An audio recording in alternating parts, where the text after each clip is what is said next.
Praise Lord. നിങ്ങളെ എല്ലാവരെയും blessed മോർണിംഗിലേക്ക് യേശു ക്രിസ്തുവിൻ നാമത്തിൽ സ്വാഗതം ചെയ്യുന്നു.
പ്രിയരെ, അനുഗ്രഹിക്കപ്പെട്ട ഒരു പ്രഭാതം കൂടെ നമ്മുടെ ജീവിതത്തിൽ അനുവദിച്ചു തന്ന വലിയവനായ ദൈവത്തെ നമുക്ക് ഒരുമിച്ച് ചേർന്ന് നന്ദി പറയാം.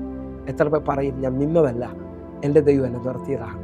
ഒന്നുകൂടെ പറഞ്ഞു കഴിഞ്ഞാൽ 2024 ജാനുവരി മാസം 11-ാം തീയതി വരെ എന്നെയും എൻ്റെ കുടുംബത്തെയും, പ്രത്യേകിച്ച് ഈ പകർച്ചവ്യാധിയിൽ നിന്നും, അനേക പ്രതികൂലത്തിൽ നിന്നും, പ്രതിസന്ധിയിൽ നിന്നും കണ്ണിലെ കൃഷ്ണമണി പോലെ സൂക്ഷിക്കുകയും വിടുവിക്കുകയും ചെയ്ത വലിയവനായ ദൈവത്തിന് നന്ദി പറഞ്ഞുകൊണ്ട് ഈ പ്രഭാത ചിന്തയിലേക്ക് നമുക്ക് ഒരുമിച്ച് അടുത്തു വരാം. നമ്മെ ബലപ്പെടുത്തുന്ന ദൈവം.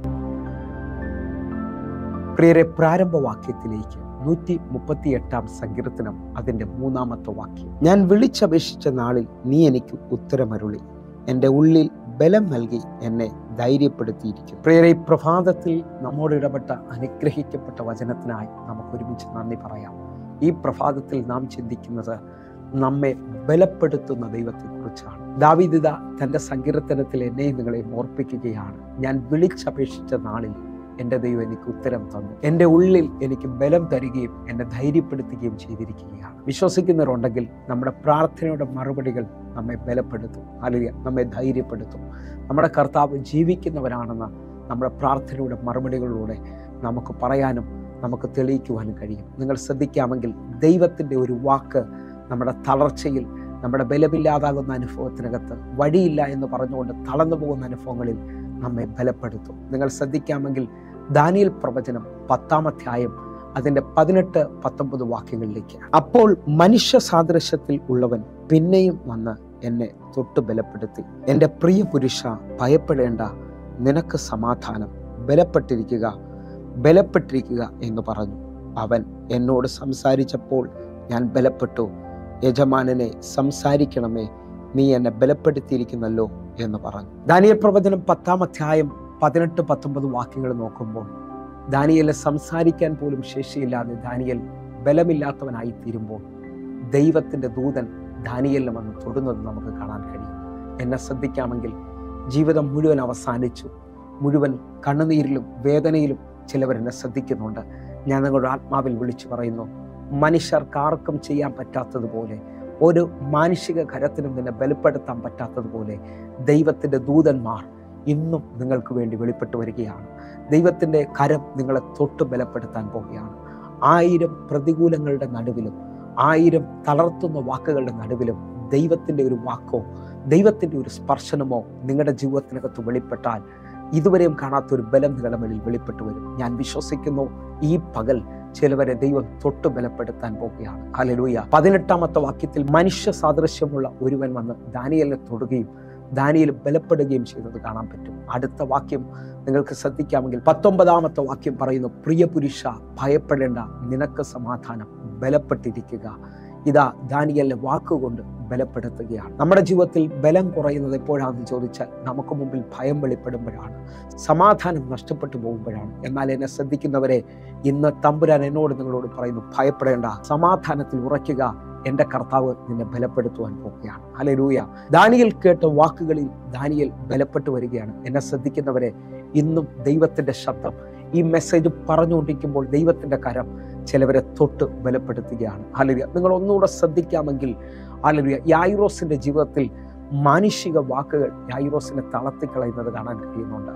മാർക്കോസിന്റെ സുവിശേഷം 5-ാം അധ്യായം 35-36 വാക്യങ്ങളിലൂടെ ഇങ്ങനെ പറഞ്ഞുകൊണ്ടിരിക്കുമ്പോൾ തന്നെ പള്ളിപ്രമാണിയുടെ വീട്ടിൽ നിന്ന് ആൾ വന്നു, നിന്റെ മകൾ മരിച്ചുപോയി, ഗുരുവിനെ ഇനി അസഹ്യപ്പെടുത്തുന്നത് എന്തിന് എന്ന് പറഞ്ഞു. 36-ാമത്തെ വാക്യം, യേശു ആ വാക്ക് കാര്യമാക്കാതെ പള്ളിപ്രമാണിയോട് ഭയപ്പെടേണ്ട, വിശ്വസിക്കുക മാത്രം ചെയ്യുക എന്ന് പറഞ്ഞു. 35-ാമത്തെ വാക്യത്തിൽ യായിറോസിന്റെ വീട്ടിൽ നിന്ന് ആള് വന്നിട്ട് യായിറോസിനോട് പറയാണ്, നിന്റെ മകൾ മരിച്ചുപോയി, ഞങ്ങളത് കണ്ണുറപ്പിച്ചിട്ടാണ് വരുന്നത്, അല്ലെങ്കിൽ ഇനി യേശുവിനെ അല്ലെങ്കിൽ ഗുരുവിനെ നീ അസഹ്യപ്പെടുത്തേണ്ട ആവശ്യമില്ല എന്ന് പറയുകയാണ്. എന്നെ ശ്രദ്ധിക്കുന്നവരെ, ആ തളർത്തുന്ന വാക്ക് കാര്യമാക്കാതെ, എല്ലാ വഴിയും അടഞ്ഞു എന്ന് പറയുന്ന ആ വാക്ക് കാര്യമാക്കാതെ യേശു യായിറോസിനോട് പറയാണ്, നീ ഭയപ്പെടേണ്ട ആവശ്യമില്ല, വിശ്വസിക്കുക മാത്രം ചെയ്യുക. എന്നെ ശ്രദ്ധിക്കുന്നവരെ, എല്ലാ വഴിയും അടഞ്ഞു തളർന്നുപോയി എന്ന് പറയുന്നവരോട് എൻ്റെ കർത്താവ് ഇന്നും സംസാരിക്കുകയാണ്. ഭയപ്പെടേണ്ട, വിശ്വസിക്കുക മാത്രം ചെയ്യുക, എൻ്റെ നീതിമാൻ വിശ്വാസത്താൽ ജീവിക്കും. ഇന്ന് ഈ പ്രഭാതത്തിൽ ദൈവത്തിൻ്റെ ഒരു വാക്ക് നിങ്ങളെയും എന്നെ ബലപ്പെടുത്തുന്നതാണ്. ഹല്ലേലൂയ. എൻ്റെ കർത്താവിൻ്റെ വാക്ക് നിങ്ങളുടെ ജീവിതത്തിൽ മുമ്പോട്ടുള്ള വഴികളെ തുറക്കുന്നതാണ്.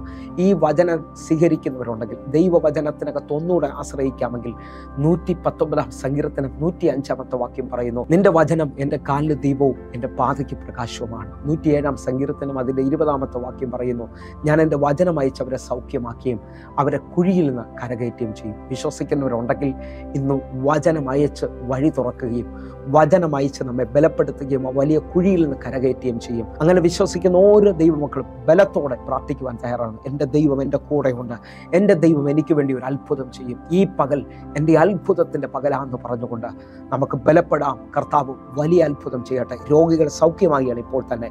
അങ്ങനെ വിശ്വസിച്ചുകൊണ്ട് ആ രോഗമുള്ള ഭാഗങ്ങളിലേക്ക് കൂടെ കൈവച്ചിട്ട് പറഞ്ഞിട്ട്, ഞാൻ സൗഖ്യമാകുകയാണ്.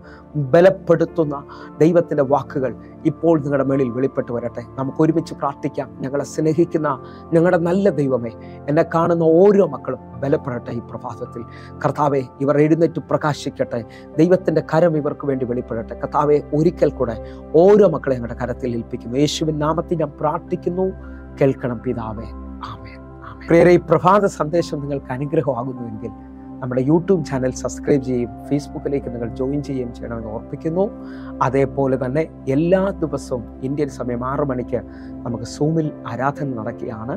നിങ്ങളും അതേപോലെ തന്നെ കഴിയുന്നവരെല്ലാം ഈ സൂം മീറ്റിങ്ങിലേക്കും അതേപോലെ നേരിട്ട് വിളിച്ച് പ്രാർത്ഥിക്കാൻ പറ്റുന്നവർ വിളിച്ച് പ്രാർത്ഥിക്കുകയും ചെയ്യണമെന്ന് ഓർപ്പിക്കുന്നു. കർത്താവിൻ്റെ വലിയ കരം നിങ്ങൾക്ക് വേണ്ടി വെളിപ്പെടട്ടെ. കർത്താവ് നിങ്ങളെ അനുഗ്രഹിക്കട്ടെ. God bless you. ആമേൻ.